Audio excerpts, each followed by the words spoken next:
What's poppin'?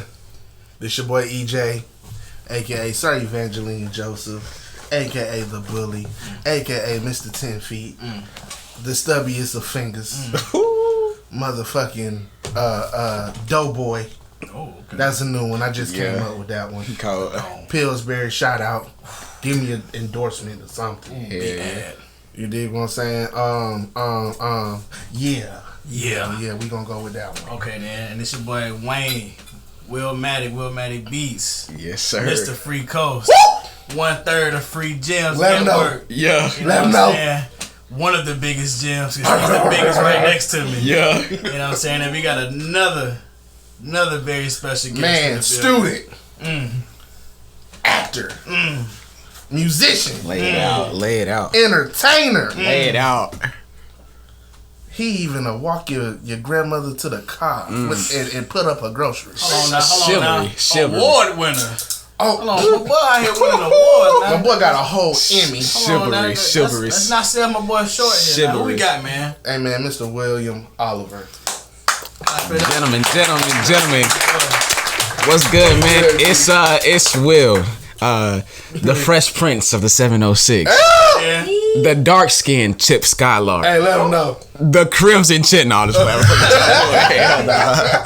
How you been, G? Man, I'm good, bro. You know, blessed. Mighty blessed, man. For sure. Man, That's hard.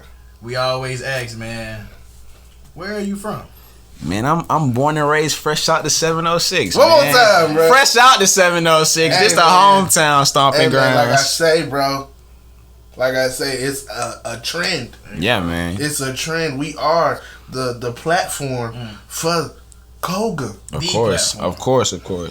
If you haven't been on, then you need to hit one of us up. Go Get on. One on. of us. Get Will. on. One of us. I'll be busy. The Hit brothers. EJ up. Hey, I'm here. Yeah, But anyway, hit them yeah. both. Yeah. You're a man of many talents. Man, I'm trying to, man. I'm trying to. I know I named off a few, but what all do you do? Man, all right, check this out. So I'm an actor, artist. I just like to dive into music some more. Poetry, spoken word. Recently got into that. That's pretty cool. I just started gymnastics. Gymnastics pretty hard. You know, I gotta have a back pocket trick. You know, This man, a You know, 25-year-old gymnast. of course. You know, gotta learn how to do a backflip here and there, man. Gabby Douglas, watch out. For sure. But yeah, man, just those things. I'm still trying to, you know, dive my bags more. Like, you know, I gotta up my talent bag, my talent skills. So Right. I'm gonna have some more talents next time I come on this thing, though, for sure. What okay, let's start off with acting because I feel like that's your first. Yeah, for sure. That's your first love. Yeah, correct? yeah, for sure. What made you fall in love with acting?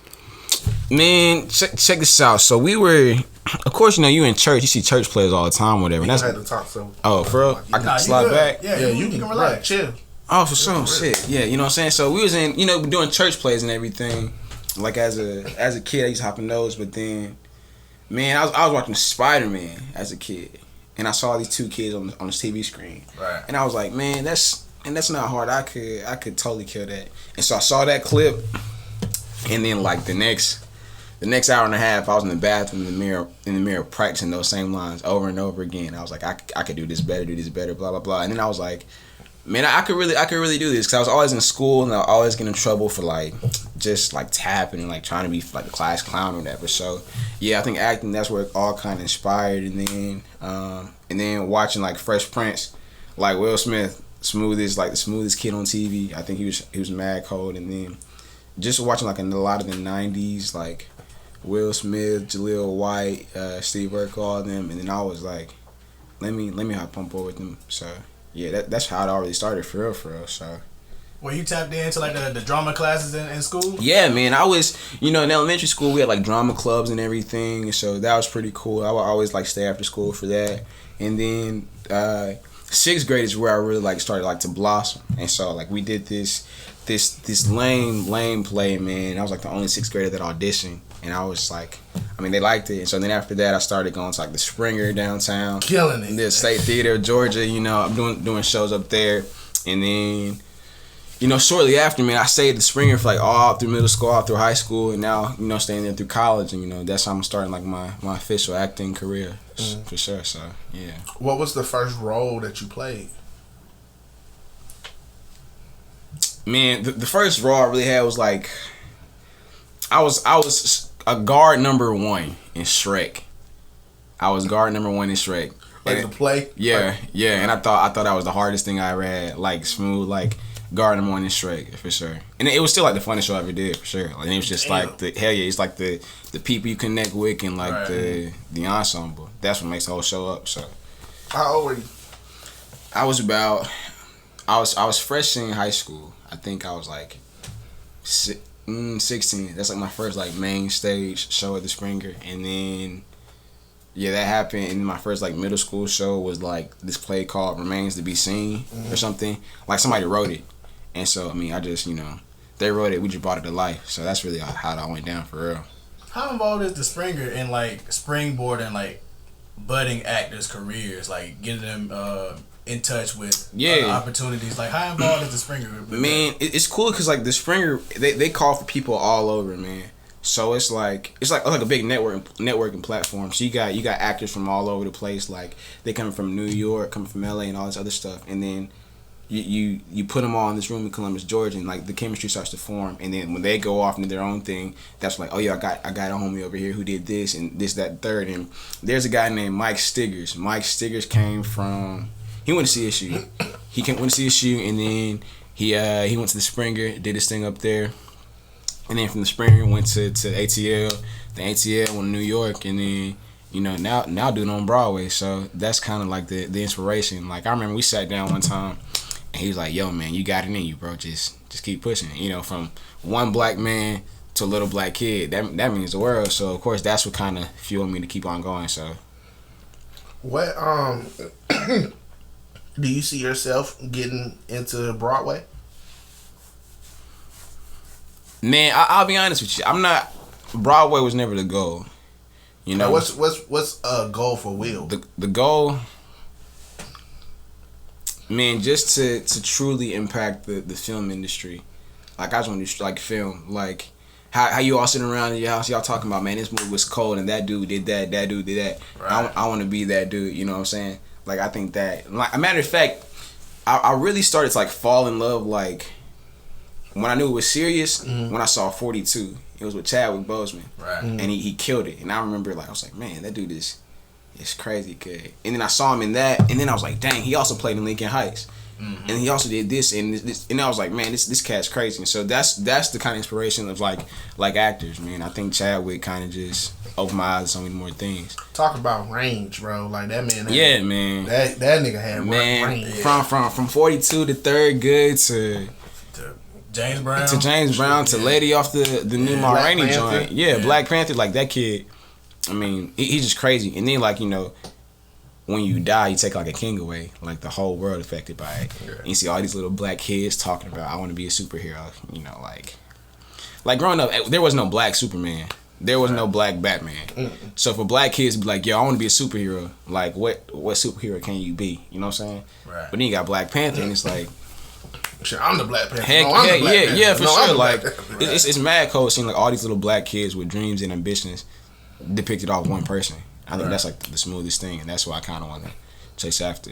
An actor like, my bad, I didn't mean to cut you off. No, you good, G. An actor like Chadwick, fairly young actor. He's been doing this thing for a while, but was he your biggest inspiration when it comes to just actors? Yeah. Well, it started off like Will Smith, man. And so you watch Fresh Prince, and you got all these little he had all these like little jokes and antics and everything. And so I was like 7, 8 watching him, and so of course I would like go back to school and I start saying his stuff, and that's like, oh, this kid's kind of funny, blah blah blah. And then I watch like Steve Urkel and do his things and everything, and then I saw Pursuit of Happiness with Will. I was like, man, that's a cold movie, and like he just killed that thing. But I think genuinely, like when I realized everything and looking back on like how I want to shape my career, I think Chadwick is like the direction I want to go. Cause he's just, I don't know, he's like so monumental, so pivotal, and so humble, and I think I want to take all those traits with me. And of course you got like the actors like Nate Parker, you got the OG Denzel. Like I mean, everybody and their mama know Denzel. But yeah, I just want to take Chadwick's talent just to some extent and just take off with it for sure. Somebody gonna look at you and say the same thing about you. Absolutely. Man, like, I hope so, man. One question that I want to know is, how do you feel when you get up on that screen or you getting into that play? Yeah. And you're getting into that role, which we're going to talk about. Yeah. A little later.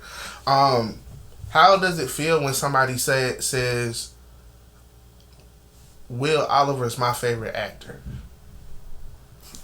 Man, it's a feeling like you can't. It's a lot of them niggas out there. Yeah. It's like that's that man. You know what I'm saying? And I'll be honest, man. I'll be straight up. I think real talk. I actually stopped loving acting this past year. Why? Man, we were doing fences, right? We're doing fences, saying, you know, it's like historic black play. You got an all black cast on a predominantly white stage. You know what I'm saying? Right. And you know, it's like you got this moment right here.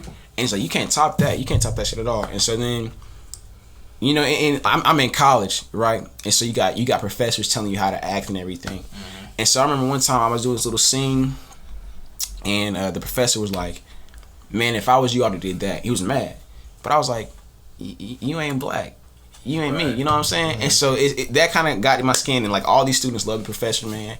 And I was like, man, I don't see what y'all love about this kid. I mean, this guy, because, you know, he taught me what to do, you know, instead of like be free and everything. And so, you know, I was doing fencing and had like the whole like college of theater come down to see that show, man. And it's just, man, it's judgmental, bro. It's not like what you think.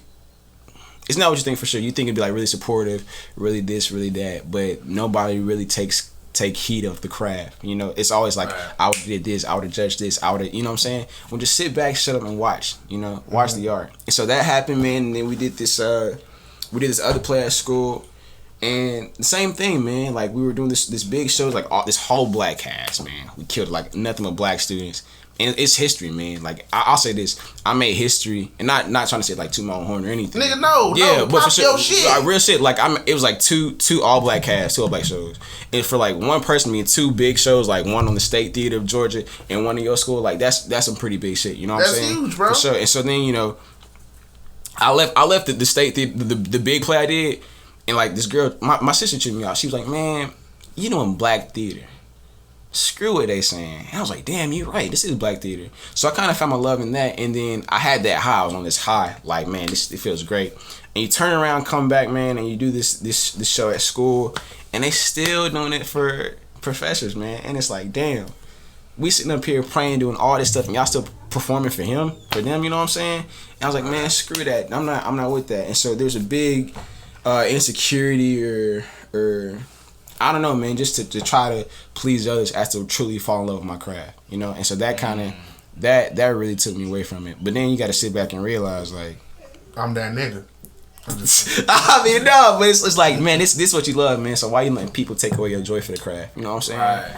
Yeah. I would say, you know, how can you use that and fuel it just to make you go harder? Like, how can you channel that? Man, personally, man, I feel like this is my biggest thing. I feel like I always got to prove somebody wrong. You know what I'm saying? Right. But it's never that. Like, I've never had like, this nigga can't do this. I've never had that. But of course, like, I take that to mine. So I remember like one time I got done shooting a film, and I was little, you know, I was drinking, I was eating all the time, like eating out all the time. And so, you know, shawty was like, I was like, I got a little, you know, little body fat on me, you know, little chubby. And shawty was like, I was like, man, I'm finna get my body right. Shawty was like, whatever. Sky bet. For the next month and a half in the gym, day and night, just pumping that guy. You know what I'm saying? And so that I take that with everything I do, man. You know, it's like. So is it more so instead of, you know, proving people wrong, it's more so proving yourself right? For sure. And it starts off like this. It starts off, I gotta prove that person wrong, but at the end of the day, they're just a person. It'll fade away. You know what I'm saying? Let me do this for me and everything. So that's how it already happened for sure. So you mentioned that you was in depression. I mean, you was in depression. Yeah. You know, when you saw how people was reacting. Yeah. How I know you said that you had to think about it, but like, how did you physically get yourself and get yourself together mentally? Man, it was or what was the moment like you got out of it and you was like, man, fuck all that? Man, I hate to say it because, well, let's backtrack a little bit too. I shot a film here earlier. I shot a film here too, man. And it's like, you in a movie. You know what I'm saying? Your dream is like right here in front of you. Why you like, you should be happy. Man, I tell you, I was so depressed with that movie because I mean, you got a whole cast. Me being the only black kid. And like they take you and you went to North Carolina and you by yourself in a sense. And then they come back and shoot the movie here in your hometown, and it's like, man, it's finna be great. And I was just depressed about that too because like I felt alone. You know what I'm saying? Like I genuinely felt alone. I was like calling my homies. I was like, man, I don't want to do this thing anymore. Like I don't like it. But I think the one thing that kind of got me through all this stuff is like, man, we're in a pandemic. You know what I'm saying? And I think one thing I realized is you can't compare yourself to everybody else, and I feel like growing up as a kid, acting's always been my craft, and I've always like gone on my personal journey with it. There's no rule or handbook to say you got to do this, to do this, to do this, and when it's really like screw everybody else and just focus on yourself and like put myself first, that's when I was like, all right, for sure, I got this. You know what I'm saying? Right. And just sitting back and just studying, studying Chadwick, and like I think a lot of people realize that Chadwick's 43, Michael B. Jordan's like 30 something. Viola's like they all up there in age, and I feel like niggas want it right now, and they ain't put their time in, So you just gotta sit back and realize and just meditate and like manifest on this stuff, bro. That's really how I got through it. Right. Yeah, for sure. When it comes to mental health, you know what I mean, and obviously acting being an outlet that you use, just to kind of channel some of that frustration or maybe that depression. Do you ever feel like maybe you should have a secondary outlet? Maybe that the acting thing isn't working. Like you said, you felt like, I'm not enjoying this right now. Yeah. This isn't it. Do you ever feel like maybe you should have a secondary outlet? I mean, one thing about me is like I try to have like multiple things, like just keep me going. So that's why I like turning music. Turning music, I just felt like it's another great outlet just to put your like deepest, darkest secrets onto a track and just get them out there in the atmosphere and everything. Mm-hmm. And so music, I was cool off that, and then you got the whole Black Lives Matter joint happening, and you got all this stuff happening racially. It's like, all right, cool, let me write some like spoken word type deal. So it's just like multiple outlets of being creative. I think like acting, music, poetry, but then just like kicking it with the homies. Like just relaxing, playing some ball or something for sure. And I guess working out too. Working out has kind of gotten into my everyday routine. So when you I want to get back to your into your acting bag a little bit. Yeah. How do you prepare for a role, and like what's the process of the people that pick the roles and pick the people? Like, what's the process in that as well? For sure. So what happens is you'll get like a notification, or like you'll see it like online, like they got this role casting, right? And so then what you'll usually do is you'll go prepare a monologue or something, and you perform it in front of like a casting director or multiple people. Mm-hmm. So then after that, you'll probably audition like 3 or 4 times. It's not like a one time thing for sure. Like unless it's like a play or whatever. So then you do your stuff, put your work out there, and if they like it, like, all right, let's cook. And so then what they'll do is they'll send you a script, and I think when seeing the script, instead of waiting till the first day to read it with everybody, you go by yourself and you read it, and that's when you like start learning more about your character. And so that's when it's like, for me personally, what I do is I look at that character and look at myself. I'm like, yo, what we got in common? What's the difference? And what's this, that, the third? And then you develop something that nobody knows about the character that only you know. So like if I know like my character don't like his daddy because when he was a kid, his dad used to call him this because he always sucked at sports. And so you take that, like those little things, and like that fuel you. That's how I really get to my character and everything. Right. So when it comes to just the roles that you've taken so far, right? How do you go about that selection process? And then what role will you be looking for in the future? For sure. Well, I think, man, to be honest with you, every role I've gotten, and I'll say this like humbly, man, it's like a sign, like a testament, because like every role I've gotten, it's always been a character looking for something, like dreaming about something, wanting something, and I'm like, dang, that's all I want. I just dream about becoming successful and everything. So I kind of paired those two together. So every role I've gotten, man, is just like I take something with me from every role, and then I put something into every role I do. Mm-hmm. So I think that I try to put everything in it first. You know, I get everything about the character. I try to make sure I know what he likes, what he hates, favorite food, all that, the nonsense of everything, and then just forming that connection with the character. Like when the doors are closed and like I'm going to bed, I'm still spending a long time with that character. Mm-hmm. Like we get like hella tight. And the role I'm looking forward to, man, I really want to take on a lead role. You know, I've never had the opportunity to carry a production of like high stature. And, you know, it's cool, man. You know, I think I'm still learning like I'm learning everything. You know, I'm still learning how like to back everybody up, and I've been doing that my entire life. But I think one day I'm really ready to like, you know, kill this thing by myself and have somebody behind me for sure. How do actors find the emotion out of the character? You know how some certain scenes with certain actors, like for prime example, Waiting to Exhale.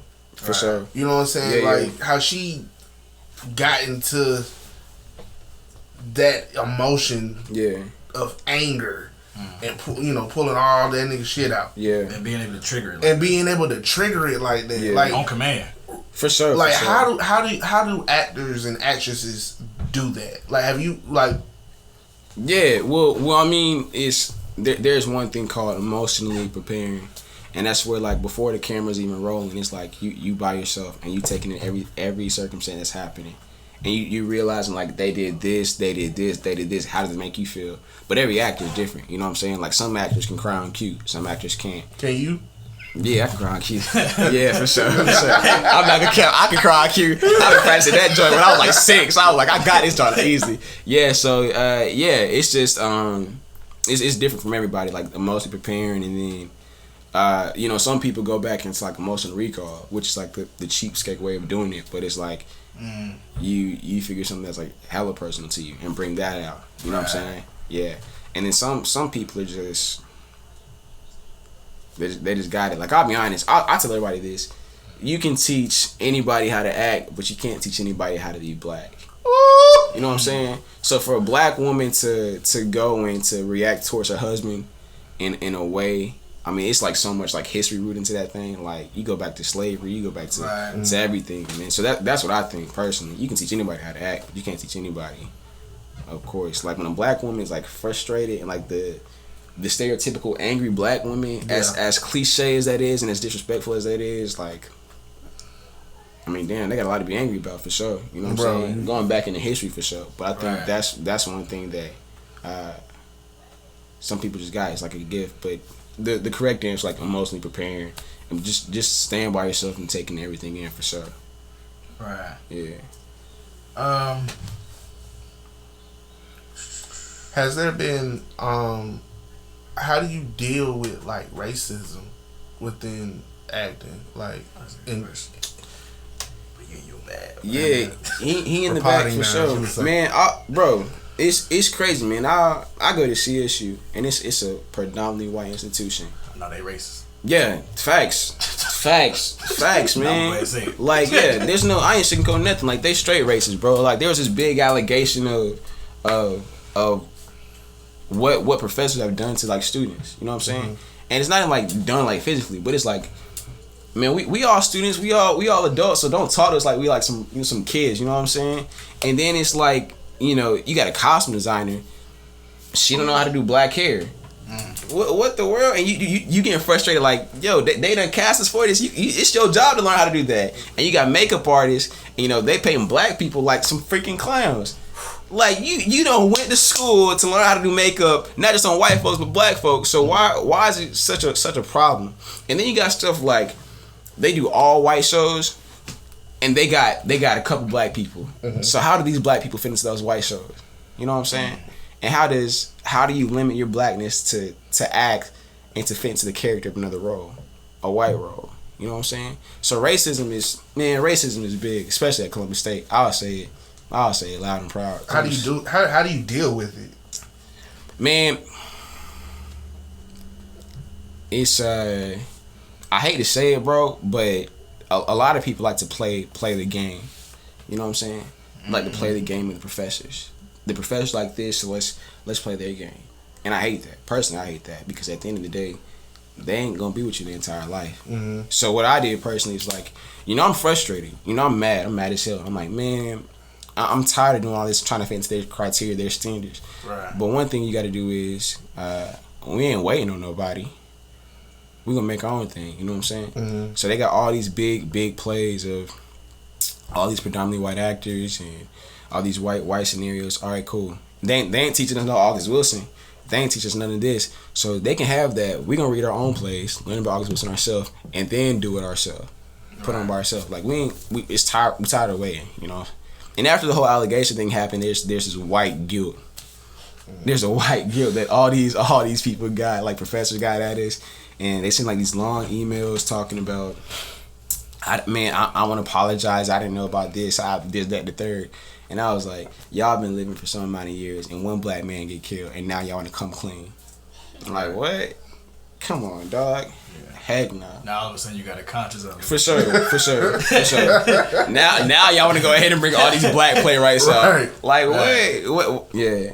But before that though, how hard was it not to try to, because you've been an actor. For sure. In film, in the industry being as whitewashed as it is. Yeah. How hard was it to not conform to that?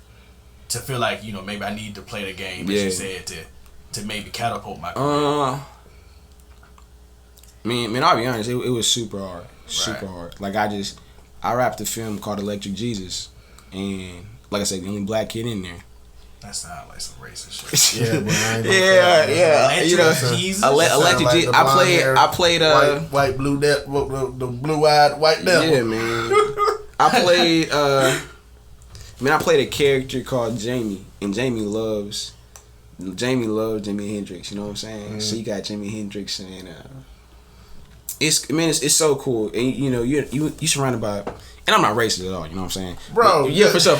You surrounded by white people, and it's like, how do you bring that black culture to your character? And so, one thing is, man, I started adding, like, of course, they bleeped it out by, like, what up, brother? You know what I'm saying? Just adding the classic slang and everything. Hold on. You said, what up, brother? No. What they bleeped it out? What happened was this. We were, they didn't bleep it out, but we were sitting in the, it's like a montage scene or whatever. And we all just yelling everything. And we spraying whipped cream on everybody. I'm like, y'all gonna mess up a brother with the fro? But I mean, they bleeped everything out, of course. But I would just add like just the classic black culture that you can't find anywhere else. Right. And I remember one time too, man, I was sitting with the director, and he formed the character to his liking. Instead of me running with the character, putting my black taste into it, it was to his liking. And like all these characters, like all their families, they came, and like what happens is these kids go on a tour and they like start playing all across the world. It's like become famous and everything, right? Every kid had their parent in there, and it just so happened my dad left for the army. Nigga, what? You mean to tell me you got everybody? Are you serious, you got everybody's dad in there. You my got to be capping, bro. My character left for the army, and I'm sitting there alone. Yeah, his dad. Everybody. Wow, all right, see your mom, see your dad. Blah blah blah. My dad, and drive off. Like what? Like black folks got dads too now. Like black folks got family. You know what I'm saying? Shit. Man, and they tried to do a solo though. They was like, "No, he's serving the country." Yeah. He's serving the U.S. He just serving his country. That's all it is, man. And man, I'll be honest, bro. There was so much racism in that film. Right. Straight up, like we all at the table reading. The hairdresser, she sit down over there, and so we like start table reading. The line, I think the line producer comes in, looks at the hairdresser like, "Yo, go sit over there. Let me get that seat." And I'm like, dang, what? And, you know, it's like day one. So, of course, you know, me being me, I was going to be like, I was kind of confused, you know what I'm saying? Mm-hmm. And so, that happened, man, and then, man, I got stories for days about how racist it was, low key. And it wasn't like no flat out. It's like, man, y'all don't even know how racist you were.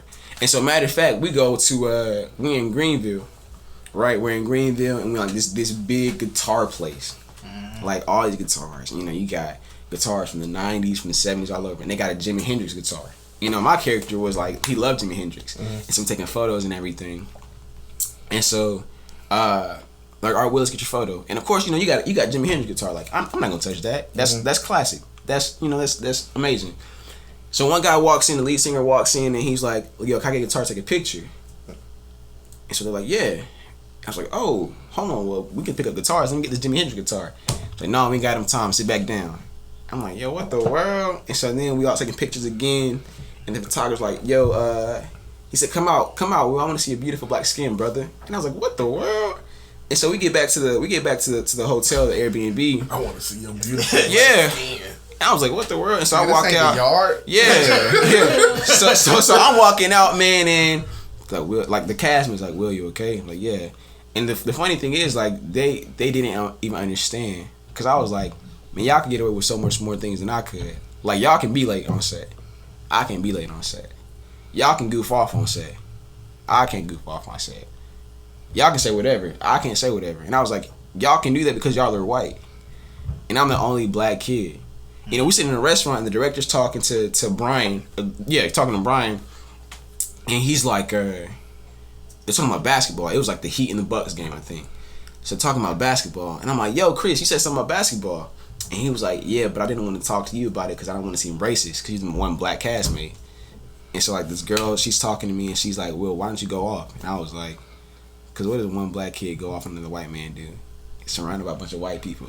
Like, they don't understand that. They didn't understand that. Like, right. y'all can get away with so many more things, but me being the only black kid, like, you can't do that. Right. It's so, like, you know how they say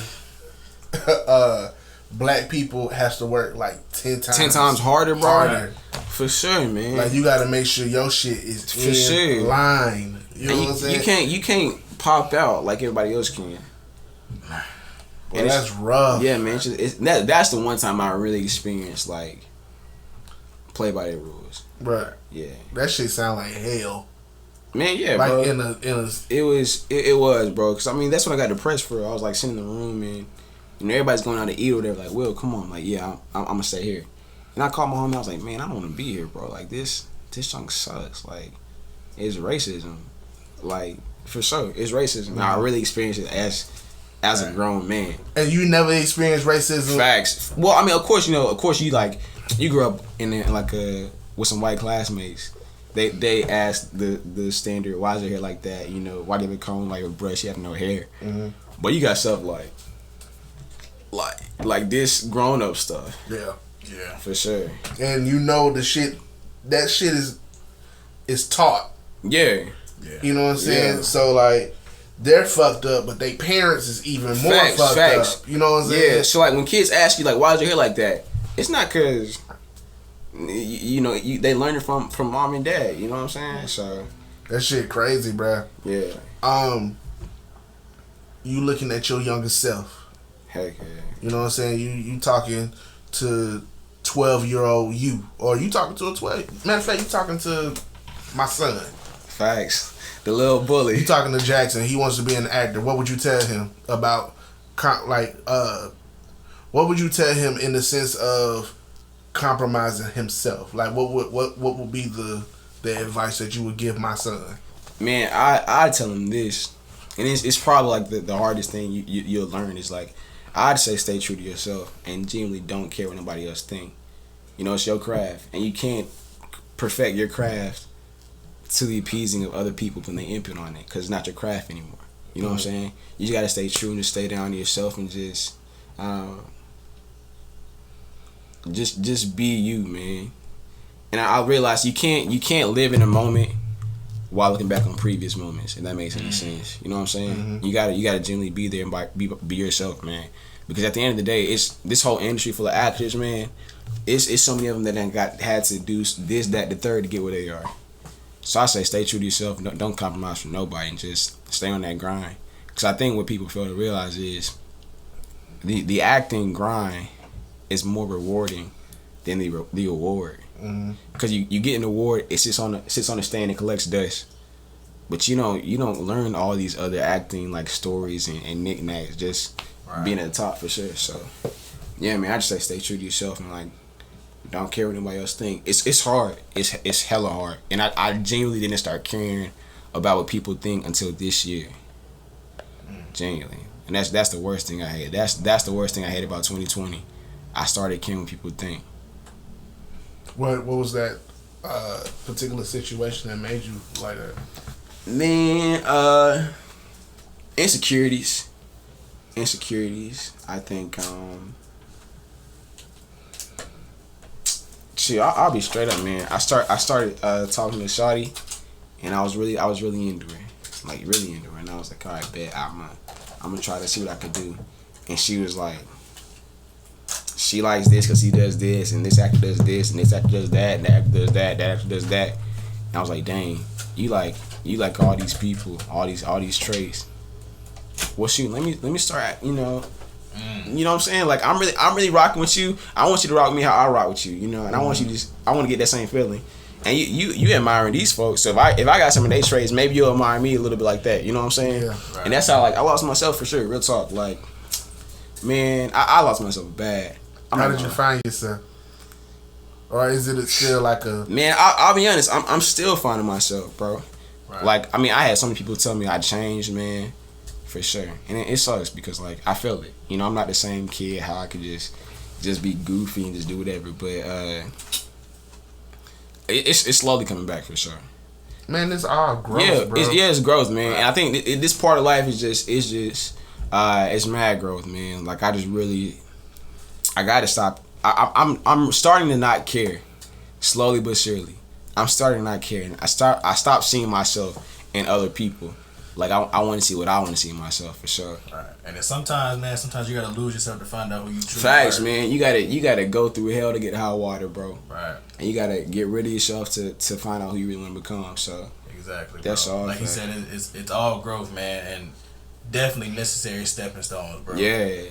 Definitely, because when you come out of it and you find out who you truly are, you're like, I'm a better man than I was. Yeah, for sure. You know what I'm saying? Before all of that even went down, I'm 10 times better than that person. Yeah. And it's like, look back at yourself like 2 years ago. Right. Look where you're at now. Exactly. And then 2 years later, look where you were. Now look where you are. You know, so it's all like. Exactly. Yeah, you just growing. You never stay still. For sure, man. Slow motion. What, 10 feet, bro? Yeah, 10 feet. Standing tall at 10 feet, for like, sure. Even when you move it, like think about it, like now, like even when you moving backwards a little bit. Yeah.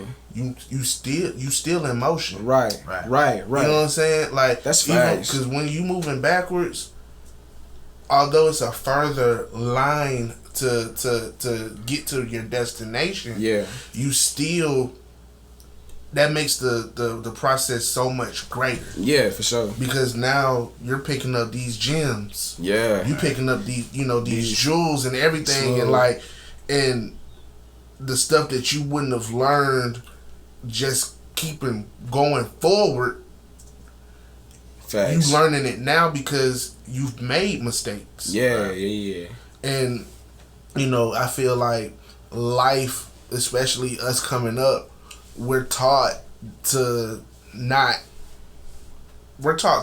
make mistakes. Yeah. We're taught to try to be perfect. Yeah. You know what I'm saying? Like, I remember thinking to myself, because I'm a perfectionist. For sure. I didn't even know I was a perfectionist until a few years ago. Yeah. But I was. Hey, Will like hell. Nah, he's laughing because he knows me. Yeah. You know what I'm saying? He laughed, but I would have to constantly ask myself these questions because I be in my head, bro. Yeah. But progression over perfection. For sure. Absolutely. Yeah, man. You know what I'm saying? It's like I say, it's like slow motion better than no motion, man. That's one thing I learned too, man. I think Man, you got everybody looking for the product. Nobody want to go through the process of it. Right. Like everybody want the number one thing, but they don't want to go through what it takes to get there. But everybody's looking for the product, but they're not looking for the plant with the product. For sure, man. Like, I'm trying to tell you, boy. Yeah, man. They don't understand, man. The last thing. They looking for the flower. They ain't even checking for the soil. For sure. They ain't looking for the roots of nothing. I promise you, man. The last thing to grow on a fruit tree is the fruit. Exactly, bro. The last thing to grow on a fruit tree is the fruit. Think about that, bro. Like, man, you gotta.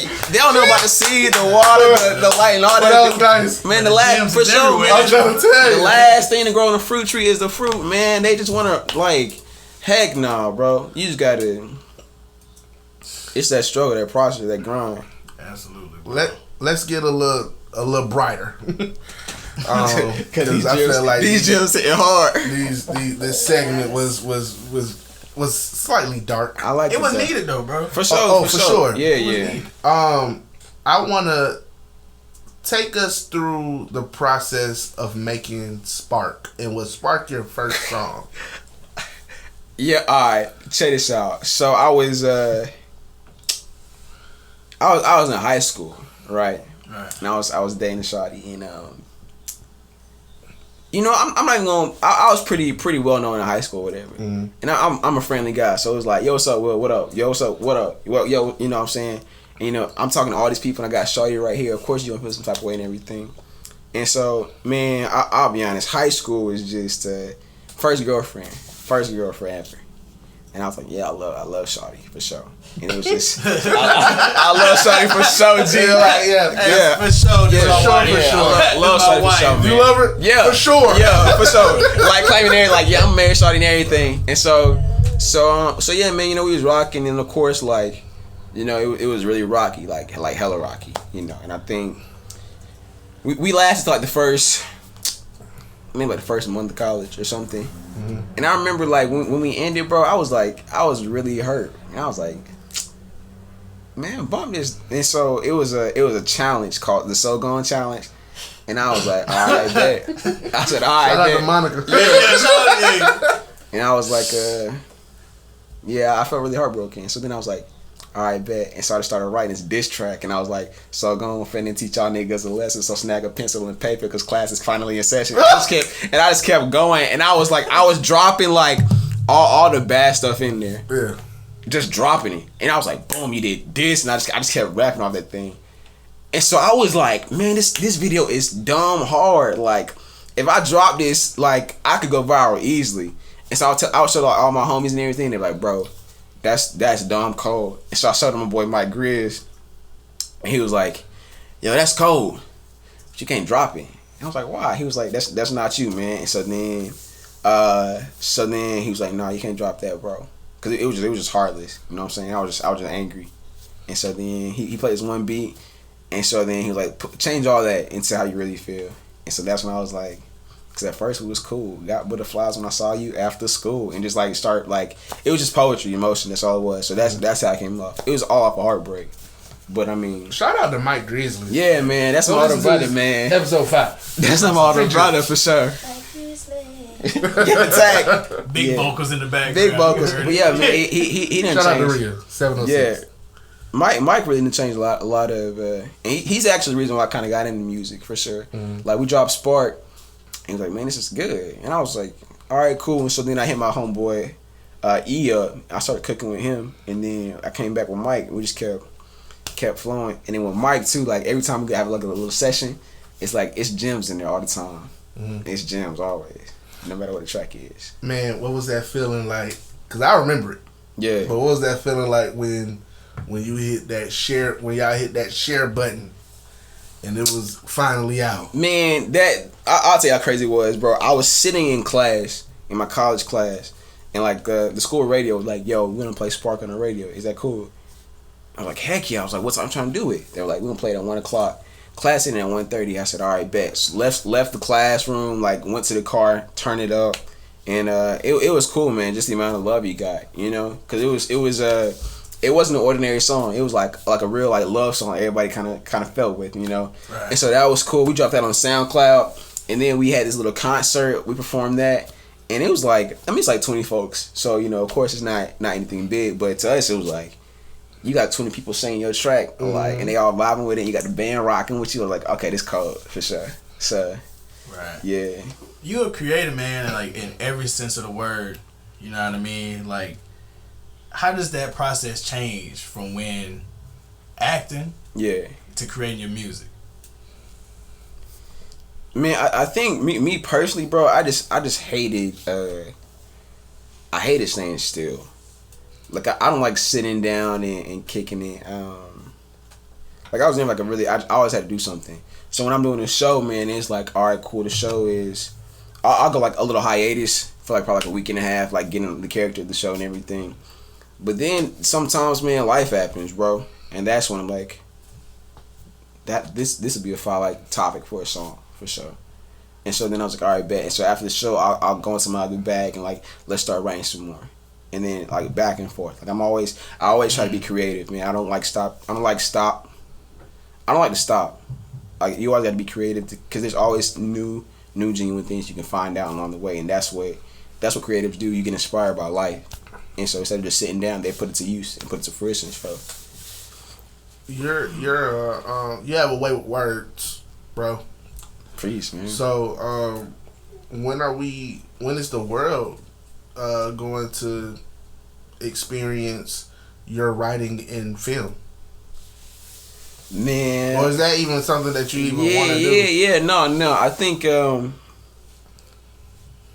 it's funny, man. I actually I tried to write this little class play, and it was really cool. It was like a spin off of Hamilton. Just like started rapping and putting everything in there. But no, I mean, I definitely want to like write a production. And I think nothing's holding me back for sure. You know, cause I can write right now. No matter how good it is, I can write.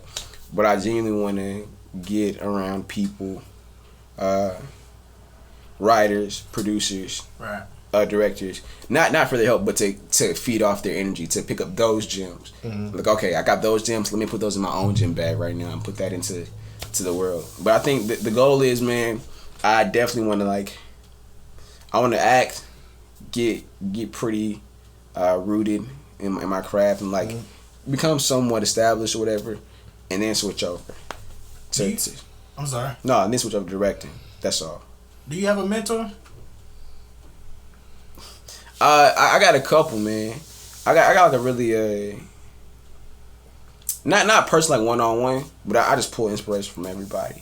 Right. Like Grizz, you know, and then Rock, and then, you know, hearing this stuff. We done sat down in Starbucks to talk about just life. And it's just you just gotta pull from everybody. So I don't really think that I have a set in stone person I go to, but I got a nice village that I could just, you know, get gems from whoever. For sure. How important is that, man? Just to have people that you know you can depend on, man, to bounce off. Man, it's super important, and I think I say that because there are a lot of people in this world that feel like they're alone. You know, we in a whole pandemic, and the divorce rate and anxiety rate has shot through to the roof because you can't go nowhere and they feel alone. You just sitting in your house and feeling alone, but it's not about what's in those four walls. It's about what's outside you take. You brought the world into your house, if that makes any sense. Yeah. And I think that it's extremely pivotal. And one thing I want to do is I want to mentor those little black kids you see growing up, and I want them to look at me and be like, yo, I want to be like that kid, because that's how I was. I saw kids that were older than me in high school. Right. I want to be like that, you know. So I just want to just keep spreading that knowledge all across the board to all ages and all walks of life. That's dope, bro. Take us through the process of making a pursuit of happiness. Heck yeah. Alright, check this out. So I was cooking with my boy Ethan, and at one point in time, man, Ethan would just play a track, and I would just, alright, cool, write something to it. It sounds something good. And so it got to a point where I was like, man, we could really knock out a whole album. It was on a bucket list, and I was like, let's knock it out.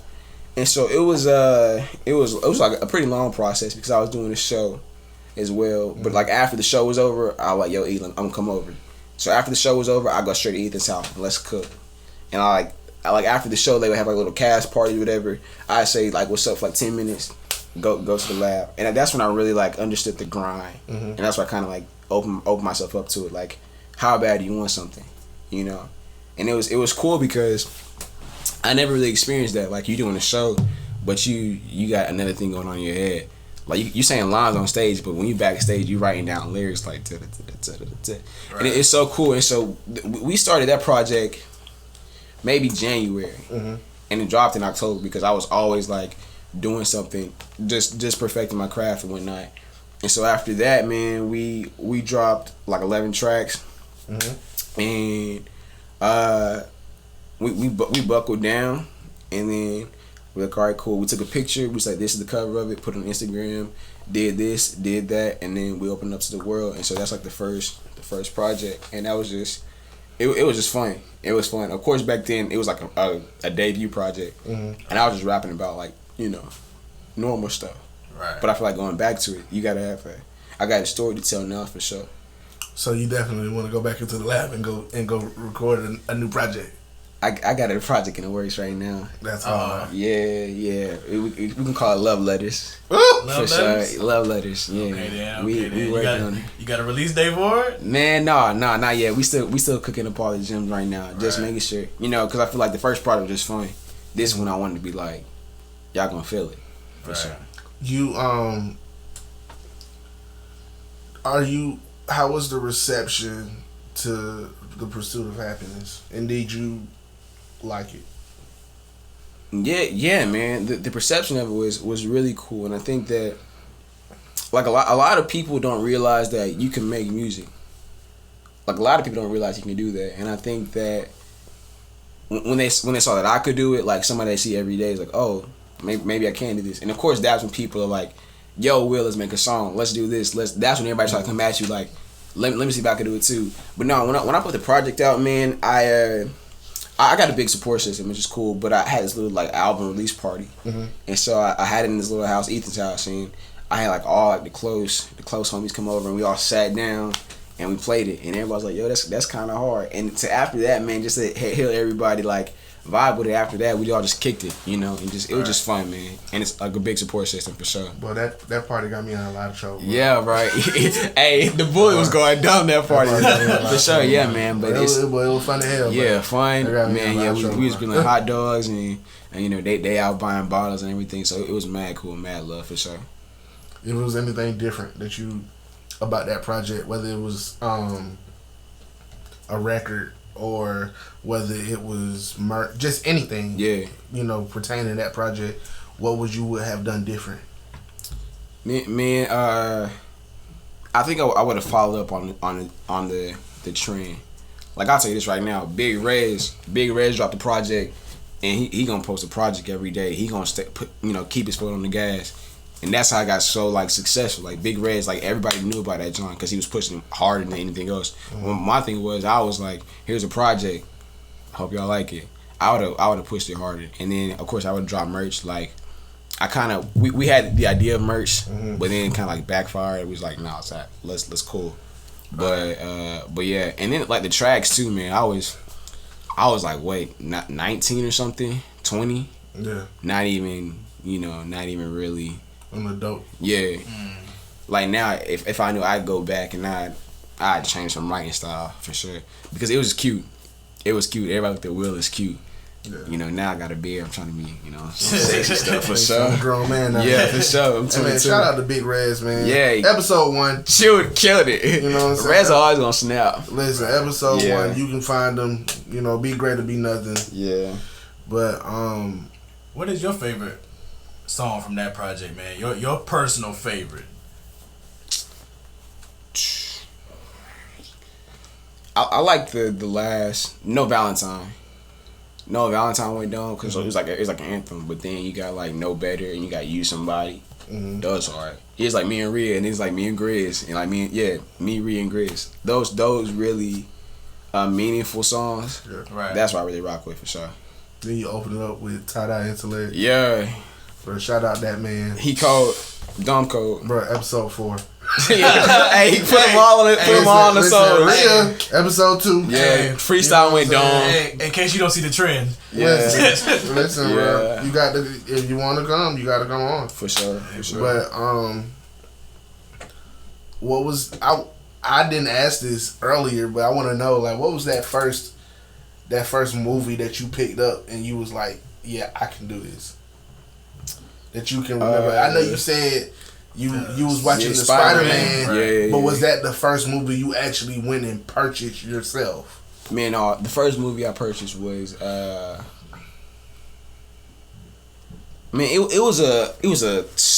was a movie called Hoot. Like it was about some owl and they're trying to save all the owls and like super whitewashed. They're trying to save all the owls and I was like I purchased that by myself. Like, man, I could do that for sure. I could have my own. And then it was Holes with Shia LaBeouf and Cleo Thomas. Yeah, and they digging holes for detention. Yeah. That's hands down. I was like, yo, I could definitely be in some holes digging. You know what I'm saying? So yeah, for sure. I think Holes and Hoots. Holes and Hoot. That's like OVO biopic. Yeah, that's like a little drink combination or something. But yeah, for sure, Holes and Hoot. I was like, man, I could kill that for sure. Well, that's hard, man. Right, man. What is the biggest lesson the pandemic taught you? Golly, bro. Man, it's so many, man. I noticed like the quality time with family is pretty hard, you know. But I also know the hustle, man. Like everybody, like I said, nobody really wants to hustle as hard as you do. Like the whole pandemic is shut down for sure, but it's still cats out here making stuff. Oh yeah, you know what I'm saying? Absolutely. Yeah, and I feel more like now than any time. Yeah, and I feel like everybody got the same excuse of like the pandemic, COVID did this. They still got movies coming out right now. You still watching Netflix? New stuff is still coming on Netflix. Albums dropping every week. Yeah, so I don't think this pandemic really should have brought, like they said, should have brought the hustle out of you. So yeah, is that something on your bucket list to like make it on one of those streaming platforms? Yeah, man. Yeah, I think. Yeah, I got a mean bucket list. I want to have a film on Netflix. I want to catch an Emmy. I want to catch an Oscar. I want my music to be played in somebody's film for sure. And then I want me a little Grammy too. Real talk. Yeah. You don't have the EGOT. Yeah. I'm trying. Might as well shoot for manifest that. Shoot for the stars for real. That's what you write your every man. Yeah, I got them in the car. I got them like typed up, and I look at them every day. That's what Steve Harvey said. Steve Harvey. That's like my mentor for like the industry. Like Steve Harvey said, write it down and just watch it. Just watch it all come to happen. That's how I got my first film. That's how I got all this stuff. I wrote it down and put it in the Bible and left it there. I just did it because I heard somebody do it and go back and look at it. I'm like, dang, I done marked off everything. And you do a lot of that shit you be forgetting. Yeah. And you just be living life. Yeah, and you go back and watch that John, like, yeah, you gotta write it down, make it plain. It's biblical, bro. Write it down, make it plain. And even though it may be teary, it's like a Habakkuk too. That's a scripture, and then everybody says it. It's like the dream board, manifest your vision, go get it. Have you submitted any of your music for films, for scores? Man, no, because I just think Pursuit was like the only thing for sure. But definitely this next project, when we start cooking up like more meaningful and more like in the heart type feel, you gonna feel it. So I definitely want to submit it then for sure. What's next for Will? I know you said you had an album, but what's next? Man, graduation's coming up, but I mean before that, man, it's just I got some stuff written down too. I got another like a little small independent film I'm doing on some streaming network. It's like ICTV. It's pretty cool. Yeah, it's pretty cool. I probably shouldn't have said that, but oh well. I forgot. I'm out here. I'm messing up. It is what it is. So, look, we can edit it. Yeah, no, that's cool, man. I got some small things. I'm really trying to some small independent films, but man, I think I'm about to go into another gear of like just and manifesting and making it happen for sure. Yeah, I think the one thing the pandemic is like, I'll be honest, man, I didn't took my foot off the gas for sure, a little bit. Just life done hit kind of hard and surrounding myself with people. But yeah, I'm ready to step on the gas and keep rocking. It's all good, man. All you did was just get out the car and just had to fill it up. Yeah, for sure. A little pissed off. That's it, bro. You just I mean, it took you a little minute to get off that handle, but you did it, and now you back on. You know what I'm saying? You getting in the car, you hitting them switches, you hitting the gears, and it's like you never left. For sure. Got to, man. So just keep going, bro. That's it, bro. Yeah, keep going, bro, because you're bro. Not only are you you're skilled, you're very, very much so talented. Most talented. You know what I'm saying, and you have a story to tell. That's one of the biggest reasons on why we're here. Yeah. So to get your story out there, because there's people out there, like I said earlier, that you are their favorite actor. Yeah. You know what I'm saying? Like your story, you're their favorite actor. You might Pursuit of Happiness may be their favorite album. Yeah. You just never know, man. So you got to live your life as if it's not for you, bro. Yeah. Everything has Busta Rhymes said it on Drink Champs. He said every choice has an invoice. Yeah. Yeah. So you have to move like that, bro. Yeah. Because like I said, man, like your life, although it's yours and you living for you, yeah, you also living for everybody else too, because you're a gatekeeper, bro. That's fact. You're a gatekeeper, bro. You one of the biggest black male actors in Columbus. Know that. Much love, G, for sure. For real, bro. So I mean, you a god, you a king. Act like it. That's tough. Facts. But I feel like we leaving on a great start. I don't have nothing else. For sure, I'm cool. You got anything? Nah, bro. I just, as he was saying, I just want to keep bigging you up, my brother, man. Much love, man. Everything that you're doing, man, you doing it, man. You doing it with the right intentions, man. You got the right mindset. Yeah. You know what I mean? Like he said, man, just gotta keep going, bro. For sure.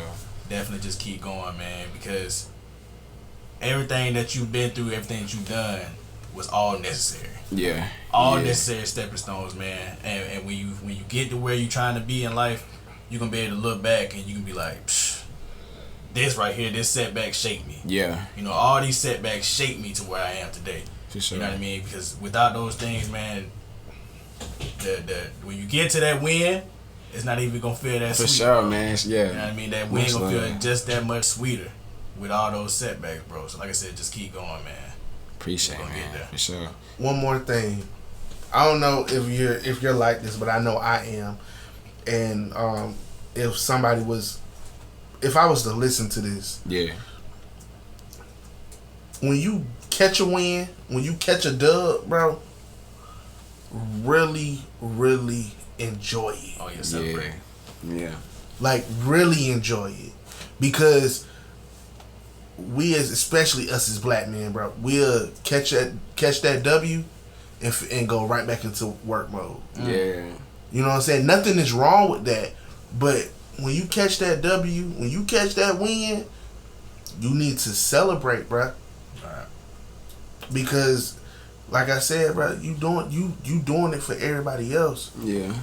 You know what I'm saying? And like they need that celebration. Like when you win, when you get the EGOT, when you win your Emmy, your Grammy, your Oscar, your Tony. Yeah. That needs to be a big moment. You need to show everybody that it needs to be a big moment. Right. And enjoy it for not only them but for yourself. Yeah. Like you don't have to necessarily win that Grammy and go straight back into the studio. Yeah. Like immediately. Like unless, of course, you got people that just don't care about awards. Right. But who don't want to celebrate a win? Yeah, man. I think too. That's another thing. Like personally, man, it's like you done got what you wanted. Right. and now you trying to get back into the grind to get another one. I think that's my thing too. Like as black men, celebration is not celebrating is not in our character. Yeah, for sure. But I think definitely this upcoming season for sure. It's just like you in a car, man. You steadily doing this. Yeah. You know what I'm saying? You steadily looking straight. Right. You missing all the things around you, G. Come on, yeah, for you sure. don't want to get out the car a little bit to go inside the Eiffel Tower. That's fact. You know what I'm saying? You don't want to go check out just whatever, you know? Yeah. Like, you need to do that. Enjoy life, bruh. Enjoy it because nobody's going to live your life better than you. Damn, that's true. True facts. That's true, G. But, you know. Man, that's tough, man. I appreciate that for sure. Hey, for sure, bro. Yeah. For sure. We like to end it on top 5. Top 5? So, who's your top 5 actors, bro? Top 5 actors. Let's rock with Chadwick, Denzel, Jamie Foxx, Leonardo DiCaprio, and I'll kill it with Idris. Okay, yeah. No Willie? No Big Willie? Oh, my fault. That's my fault. Take out Idris. Put Will in there. It's not an order or anything. I just put them all in there. You only been talking about them all. Yeah. Just know Chad gon' reign supreme over everybody in my book for sure. Right. Yeah. That's hard, G. That is hard, bro. Yeah. Man, He wrote that shit on off too. Yeah. Not catching Will slipping. Yeah. Top 5. That's me. Chadwick, Denzel, Will, Leonardo. My fault, G. Yeah. I forgot the OG Will, man. You know what I'm Yeah. saying? Most niggas be in this bitch. Man, Yeah. that feel spot. That fifth spot. And that feel spot do be hard. It do be man. hard. It's hard until you go top 10. You go top 10, I got it easily. But you go top 5, it's like you get a 4, I'm like, ooh, damn. But if you really into your craft, that top 10 hard too. Oh, for sure. Oh yeah. For sure. Like if You you really into you it, get about 6 and you like this. Yeah. Let me think about who I Like you got you got them 5 and like going back add 5 more. I'll Let add me see if I've been disrespectful. yeah. So you could add Idris, you could add that 6, you could add well nah 6 did 10 hard, bro. Yeah. See, I told you. Yeah, 10 hard. I'd add Idris for sure. Yeah, that's all. He coming off the bench. Yeah. Man. Yeah, Man, 6 we man. appreciate you, bro. Right. Man, nah, much love, man. This cold. And bro, shout out to y'all, man. Y'all doing what people wish they could do. This is an idea, you know what I'm saying? This is an idea, and y'all just put that junk into fruition. So that's, man, big ups, man. Thank you, bro. Shout out this man. The biggest gems in the building. It's crazy. Shout out this man. The walking He made the gems. phone call. Yeah, man. The walking gems, man. Big ups, I man. made the phone call, but they constantly every fucking week, Yeah. bruh, are here. For sure. You know what I'm saying? They constantly, like, everybody got lives, bruh. Yeah. Everybody got lives. Everybody do. But they here Yeah, for sure. every week Right. since October. Like, I couldn't ask for a better team, bro. At all, dog. Y'all solid. Y'all solid. At all, dog. Like, if I constantly, bruh, I put these niggas in front of anybody. I don't give a fuck what you need. Facts. And we Facts. legit friends. Hey, Have these Yeah. niggas be podding together and don't even be don't fucking even with be each fucking other. with Yeah. each other. Nah. Don't even be fucking with each other. But we friends, bro. Yeah. Nah, we Y'all tight. actually get together and actually have fun. y'all do what y'all want to do. You know what I'm saying? Like you got Right. folks running radio shows. They're like, all right, you say this. All right, catch y'all tomorrow. Right. Man, now y'all put like the heart. And you feel it too, man. Right. You feel it just with the questionnaires and the vibe, man. You ain't gonna catch nothing like this for sure. This Right, manifestation on the big things off the rip for Hey, sure. man, I appreciate Appreciate it. it, brother. I appreciate it. For sure. Well, Hey man, I'm gonna leave you with this before we go, bro. Do what you love, man, not what you told to love, my brother. You know what I mean? one more time. That's cold. Say it again. Do what you love and not what you told to love, my brother. Hey, man. And just with like that, this concludes That's hard. this week's episode Free of Gems Free Gems Network. Network. Free Free Gems Network. Free Gems Network. Free Gems Network.